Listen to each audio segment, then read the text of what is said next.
think you should be.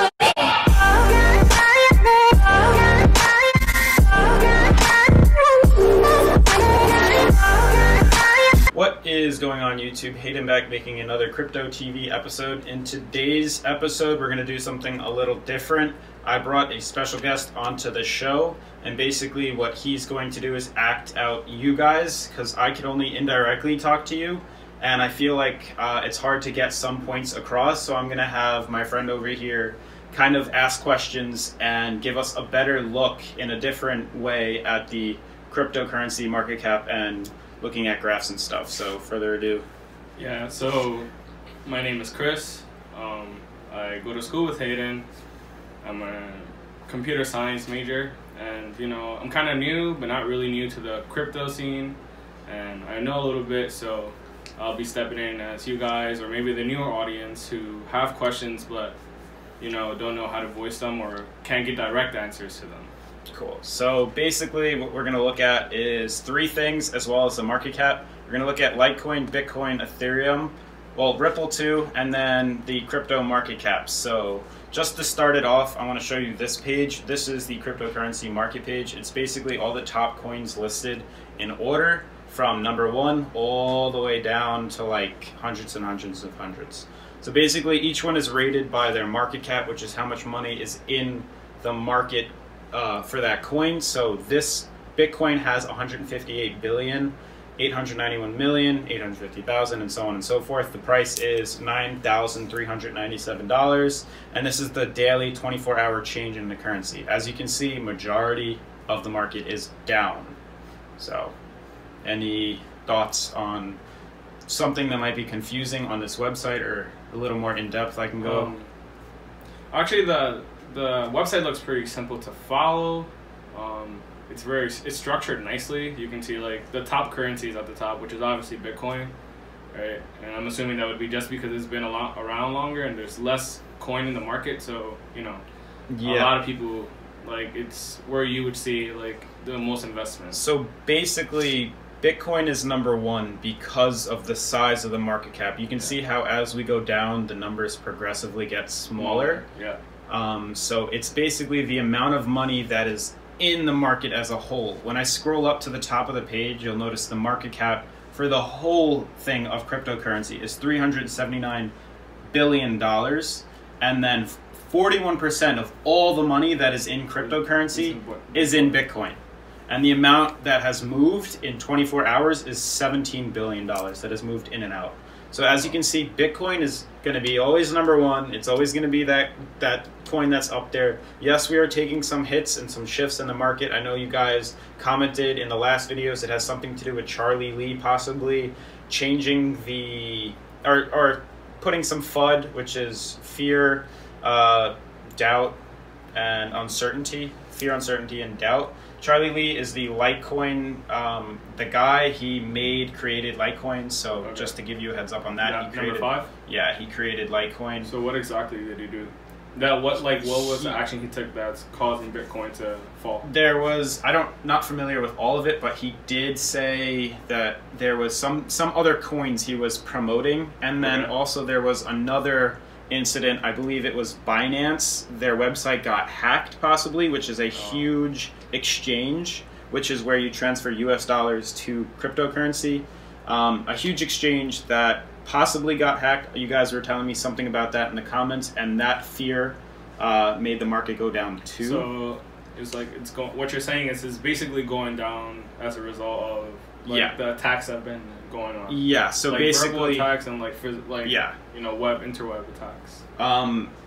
Cryptocurrency is a very volatile market, so when there's a lot of fear or there's a lot of news or rumors that are going around, the price gets affected a lot more than your common stocks. That's why you see such crazy moves. Dips, right? We could be down 20% one day and up 50 the next. You'd have no idea. I mean, I find it interesting because when we first started talking, or you started first talking to me about Bitcoin, I remember the price being around, what was it, like 22,000? Or not the first time, but like at its peak. Yeah, so why is it like significantly lower now? That's a good question. There's a lot of movement in the market right now, and we're going to get into that when I look at the graphs and the charts, and you'll see that there are certain key points where you can just kind of conclude that there is going to be a downward trend or a shift in the market, because we can't just keep going up. Yeah, of course, like everything, impossible. It has to fall. So, but like the fall, it seems pretty drastic. So, well, yes and no. From Bitcoin to go from $10,000 to $20,000 is a 100% increase. So for it to drop 50% and go down to like 15,000, that's not a crazy jump per se, because we can be 9,000 right now, and tomorrow we could be 13. Just a huge. There's just a huge jump. But yeah, number wise, when you're comparing it to US dollars, it seems like a lot, but to the actual Bitcoin itself, it's not much change. So let's just check out, this is a website called tradingview.com. It's a way to look at, I know it might look crazy, all these lines, you don't know what they mean, so I'll kind of help you out with that. All looks confusing, so this is where he would come in and help me break down and simplify this when I might not be doing that on the show already. So what are your questions based off this, and I'll kind of fill in. Well, first of all, what are the different colors represent? Okay, so these colors are called Doji Candles or wicks. Basically, each candle represents one day, and you can look at that right here. This is considered the one day. You can set this to all different hours or minutes to view each candle. So each one is one day, and then red means that day it went down, and then green means it went up. So it just basically shows the rise within the day and the fall. Yes. The red down, or the purple down here, is considered the RSI, the relative stochastic indicator, which basically shows you the amount of pull and push in the market. So when you can see how we go from 0 to 100, 100 being this line right here. Basically, when we're in the middle, we're at equilibrium, we're not moving, there's not much being sold, there's not much being bought. When we start to go down here, too many people are selling off. This is like an indicator that we're going to go up. You'll notice if I scroll back in history, hard to find a time where we do go down, but you'll notice, right here, when we come down, eventually we go up. Do you think that the rise is due to, as the numbers go down, the coin becomes cheaper, and so people see it as more viable option or a safer investment? So the RSI here doesn't just indicate price movement, it just indicates a sell-off or a people buying. So the price could move literally like $100, and we could see this move up and down. Now, on the daily chart, it's going to be a lot longer, so you're probably going to see more movement, but as we go closer in on time periods, you'll notice that the movements are a lot quicker and prices don't change that much. But when we are down here below this purple, it's an indicator that we are too oversold and that we have to go up, as well as when we're up here, it's too overbought and then we have to go down. So what you can see here is a bunch of just horizontal lines and then two dark lines coming up and down. Basically, these lines here are lines of support and lines of resistance for the cryptocurrency. And these lines are lines, again, of support and resistance, but acting, if you notice, they end at a point right here. And that is, it means it's a symmetrical triangle based on the pattern. If we had a flat line and it came down, it would be a descending triangle because we're coming down. If we had a top line up here and this line moved up, it would be an ascending triangle going upwards. Now, those are helpful in ways because if we had an ascending triangle and we were going up, it means the bulls are being more aggressive than the bears, and we are trying to break that resistance level.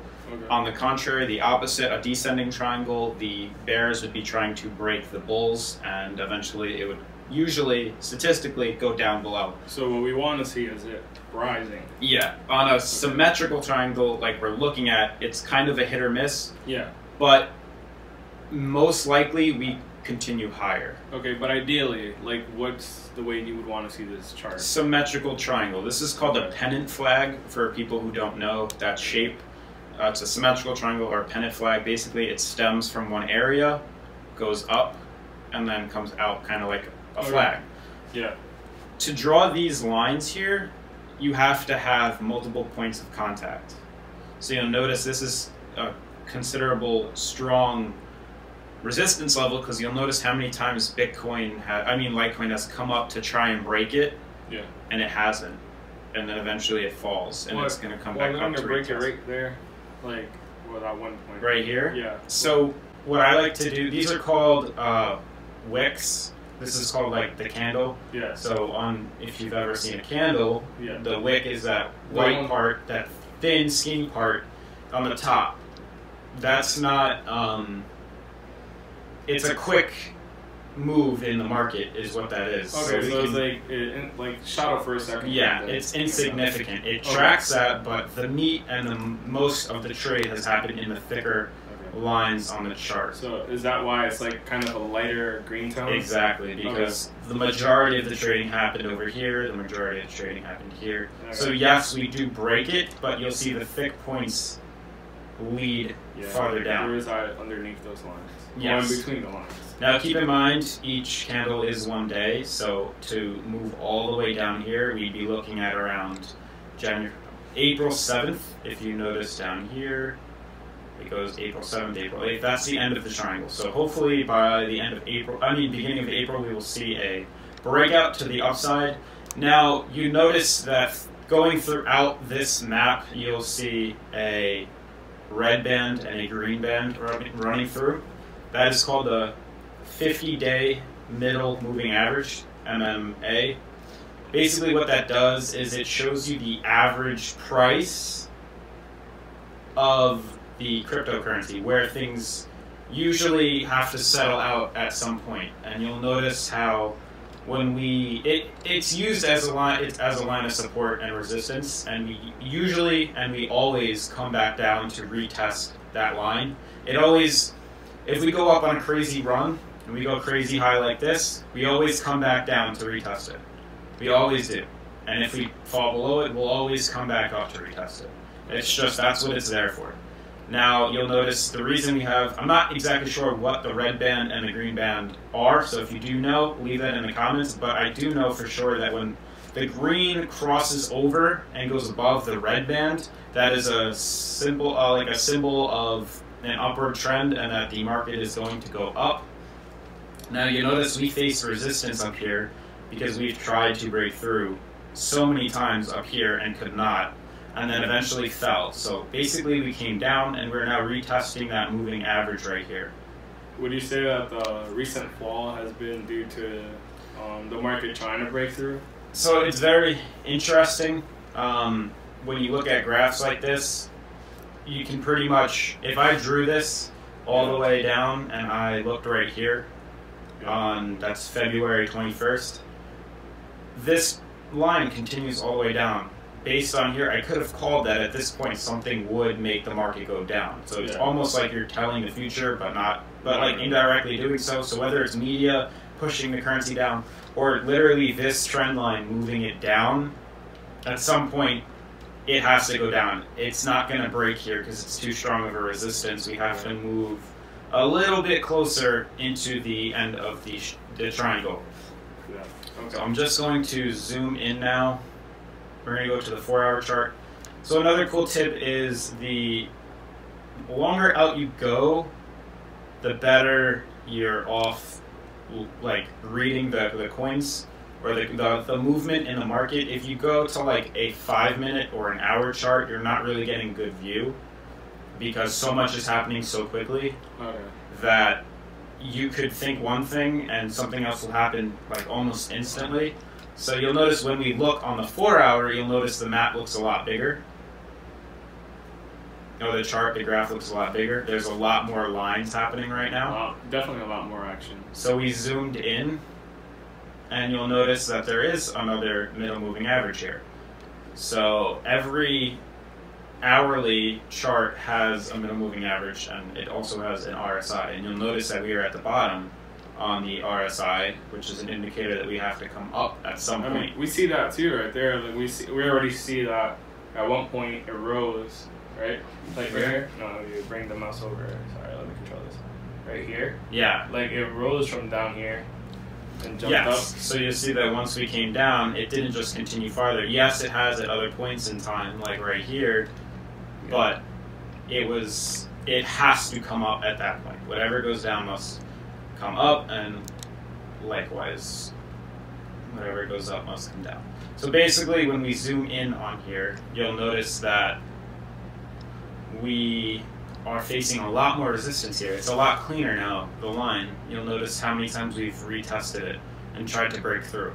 You'll know, you see that? Yeah. And then you see this middle moving average here. I was gonna mention that. Like, it dips and then it goes up, but as it goes up, you see that you see where it's having trouble. Yeah, but like, what do you call them? The candle, right? These candles. Yeah. You see that they really, well, except for towards the end, it doesn't really pass it. Exactly. Like, it tends to bounce up off of it. Exactly. If it'll drop, it'll bounce up and then bounce back down off of the triangle. So when we look here, you'll notice how many times we fell and hit these lines, these horizontal lines, and I'll explain how we draw those in a second. But you'll notice every time we went up, we retested that middle moving average, but it's acting as a price ceiling where we can't get above it. Okay. And we keep trying, we're not really breaking through it much. Eventually, this came down, you'll notice. Yeah. And Litecoin went up, and we got on top of it, and then we were able to go higher. Otherwise, we would keep retesting it. Now we can use it as support, so a price floor. So every time we fall, that's where it will go to retest. We go up, higher, higher. You see this downtrend right here. We retest it, try to break through, we can't, we fall. We go back down, looking for the minimum moving average as support. We try it again, fall, go up again. But you'll notice the issue here is this downtrend and this uptrend, this middle moving average, get really close. Yeah. So it's kind of getting squashed in between here. That's why you saw all this fight happen. So is that also why it caused it to drop so far? Exactly, because bulls are people who are pro-market and are trying to get the price up, and then bears are people that push it down. Okay. So in this case, the bears pushed the price down and we fell. Cool thing is we are oversold, so that's an indicator we will go up. Unfortunately, we didn't break through. That would have been a nice run to see in the market, being that we are so close to the end of this triangle, so something is going to happen. Don't be surprised if we see Litecoin fall farther down and hit this line as support one last time, around 130. It would be unfortunate to see, but it is possible. But you'll notice that I have these lines here that go all through the graph, and those are called lines of support and resistance.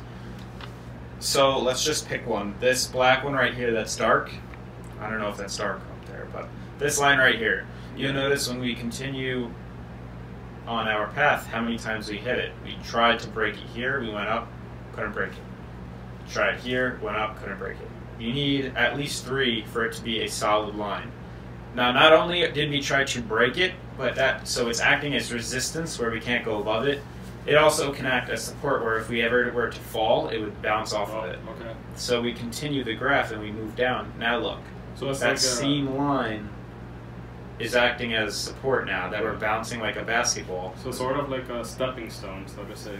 Like, it's hard to break it initially, but once you break through, it will act as support. Yeah, it'll prevent you from falling past it. Exactly. But it doesn't mean that you won't fall past it, right? It's not a guarantee. It's not a guarantee, but everything is statistically proven. Nothing is guaranteed. Nothing is a fact. But probability that it will break through or move is higher in certain areas based on this graph. Okay. So you'll notice if we were to just fall, odds are we would come to a line like that and just bounce right off. Okay.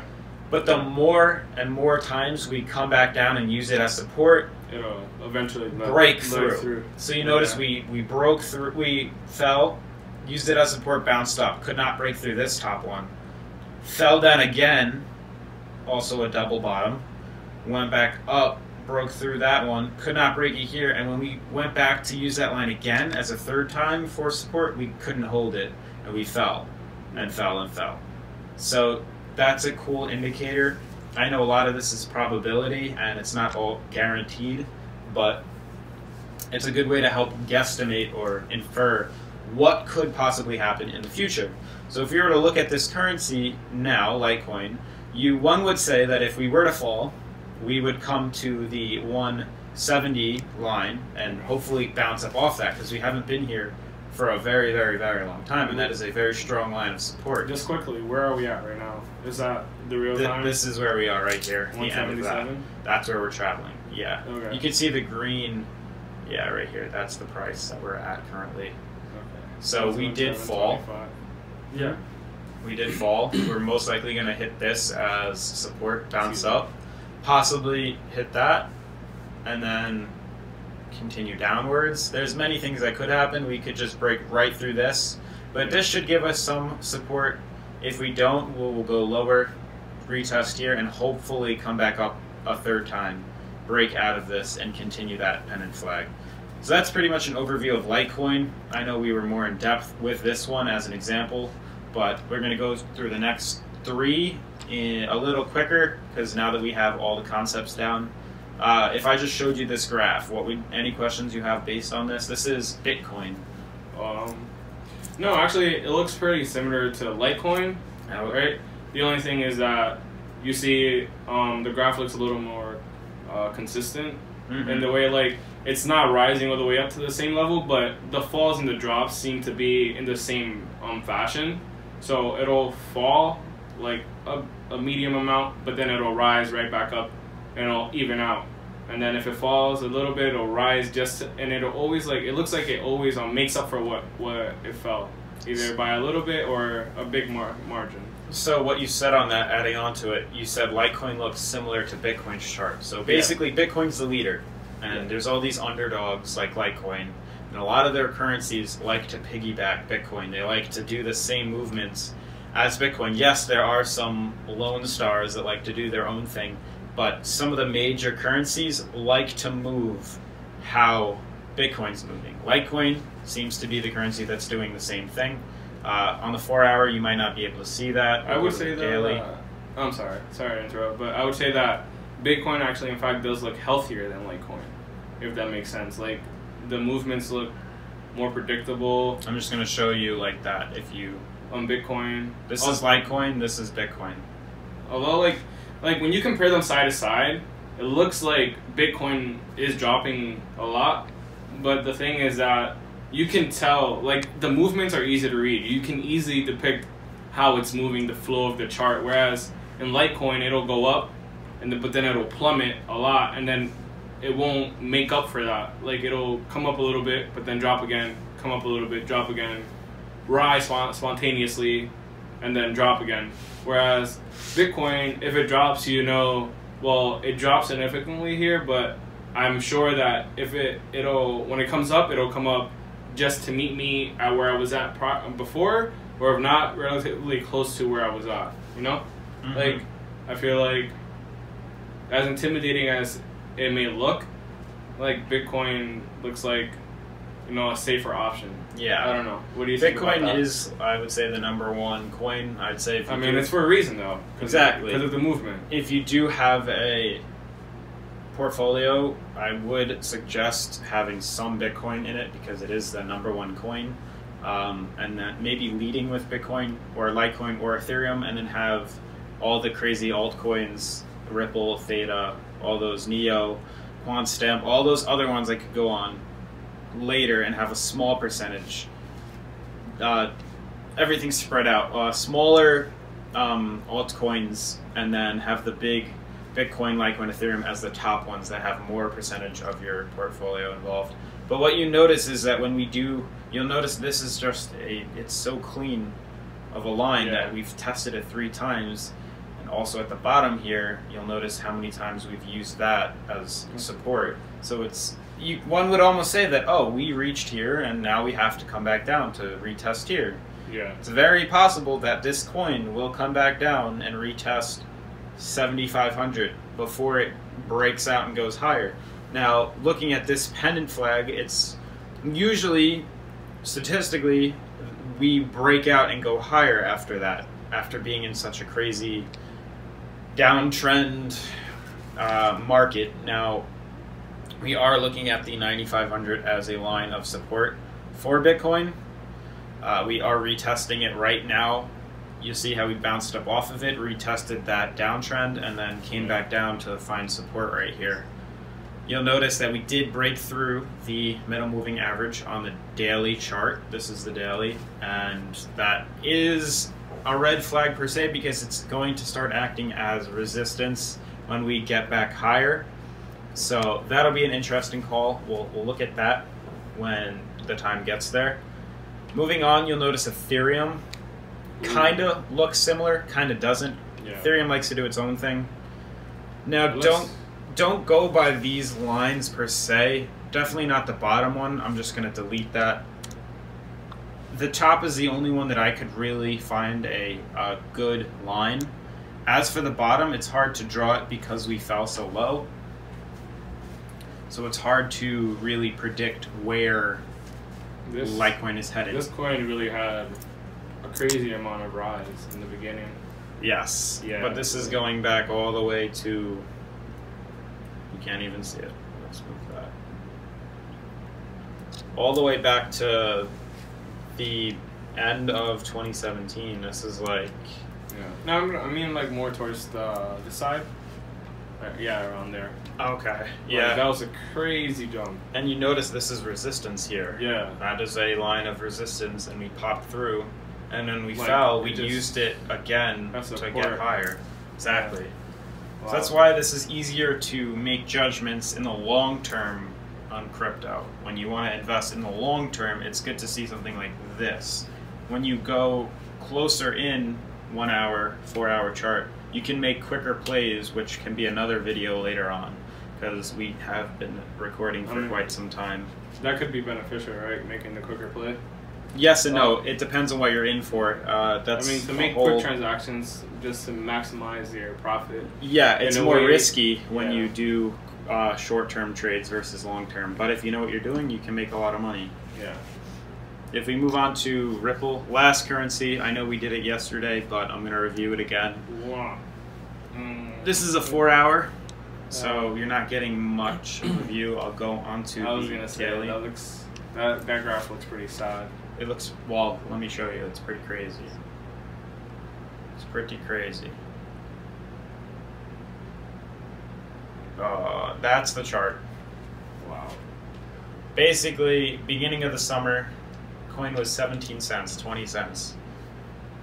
Went on this huge rise, jumped all the way up from 20 cents to 90 cents, fell back down to 67 cents, and then shot all the way up to $3.30. So a coin being literally 20 cents, for every 20 cents you put into Ripple, it would turn into $3.30. Now, that's wild numbers. You put in 10 grand. Wow. It's a huge jump, and yeah, that definitely is a crazy jump. The interesting part is we fell though right after that. Now that should be an indicator to you guys that when we see such a cryptocurrencies like to take the elevator up and then the stairs down. So as you can see, we shot right up and now we're slowly going back down. So you'll notice the middle moving average has finally, we had to come back down to retest that middle moving average. You'll see how high we went and broke away from here. Yeah. And like a magnet, it pulled us back in.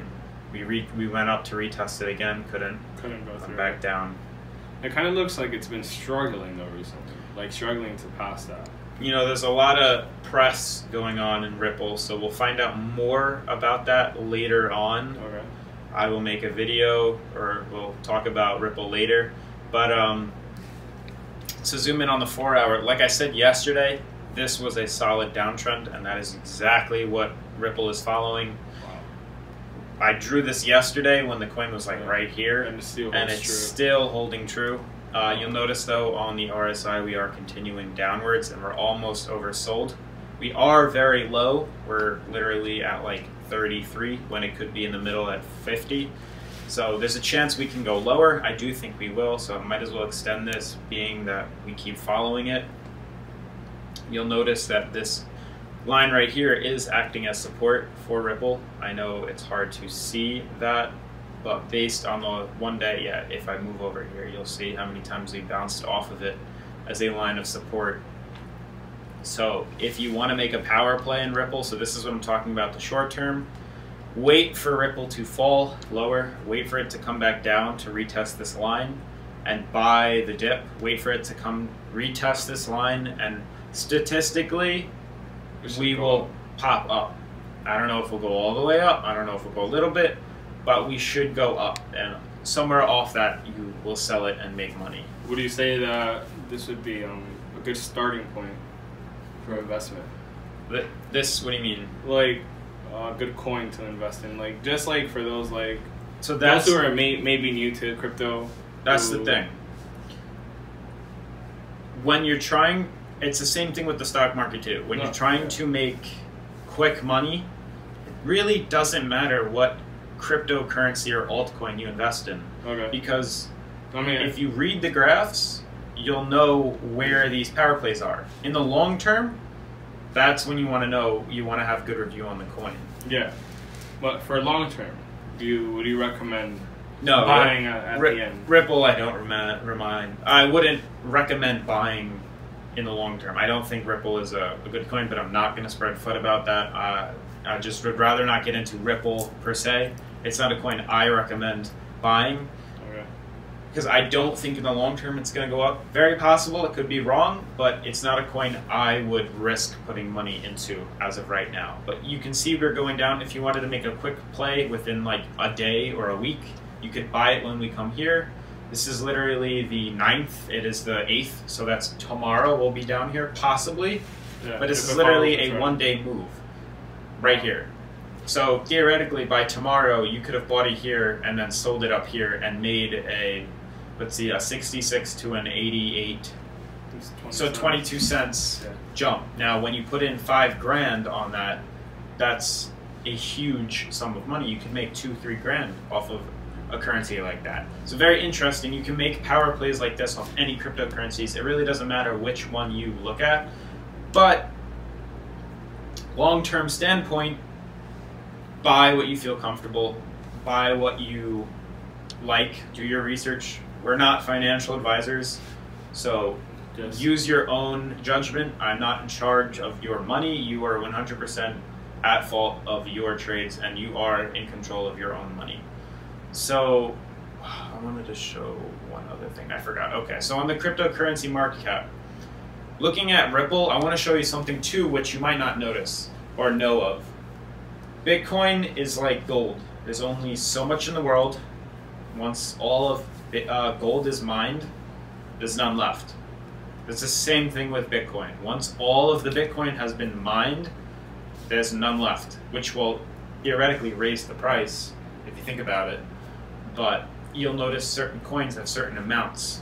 So maybe there's only, let's say, 100,000 tons of gold. There's only 16 million Bitcoins in the world. That's it. There's no more, there's no less. That's all the ones in the world. But we go down, we go to number 2, Aetherium. There's 98 million, right? So we go from 16 to 98. Yeah, so when you look at that, you'll notice, wow, wait a second. This is 9,000, but when we have more of something, the price goes down. Yeah. That's why that coin's worth less. We go the market is flooded with the coin. So exactly, there's a lot. When there's more liquidity in the market, the price usually is less. Look at Ripple. Look how many coins. Exactly, we moved down again. We look at a 39. It's interesting to see though that Ripple, although it's going down so much, is still holding up number 3. Exactly. It's pretty interesting. Do you think that's due to its previous jump? I think it's due to news, and there's a lot of talk about Ripple right now. I feel like there's a lot of inflation in the coin based on their company, like purposely getting their coin up. They're giving out a lot of talk about their coin being the best, and it's making the people believe, and it's making the price go up. Like they're self-inflating their coin. Okay. There's 39 billion coins. So Bitcoin has 19 million. Ripple has 39 billion. So a lot of people, when they first get into cryptocurrency, they look at this chart and they're like, whoa, whoa, whoa, whoa, wait a second. Bitcoin is 9, Ripple's number 3, and it's 80 cents. Why would I buy a $9,000 coin when I can buy an 80-cent coin? Well, the thing is, first off, Bitcoin, you don't just have to buy one. You can buy Parts of it. You can buy a half of one. You can buy a quarter, an eighth. They're 136.0002. It doesn't matter. But when people look at this, they see, oh, a $9,000 coin versus an 80-cent coin. I don't have a lot of money. I'm going to buy the 80-cent one. People don't realize. They think, oh, this is going to be the next Bitcoin. If that went that high, this one could. No, statistically, mathematically speaking, that could never reach a price like that. It's possible, but so unlikely. That is because when you take the price and you multiply the price by the circulating supply, you get the market cap. So when you go to here and you take the price and you multiply it by the circulating supply, you get the market cap here. In order for Ripple to go that high, the amount of money that would have to come into the coin, like for Ripple to hit $10, the market cap as a whole would have to be like $4 trillion. Wow. As a whole. Yeah. We're only at 379 billion, so that means that 3.65 trillion dollars would have to come into the market. And if you think about that, if that much money was to come into the market, Ripple wouldn't be the only coin going up. The whole market would go up. All the coins would go up. So that's pretty much going to wrap up and conclude today's episode. If you have any questions, comments, or concerns, leave it in the comments below. This is Chris, yet again, and we will see you in the next episode. Peace. Peace.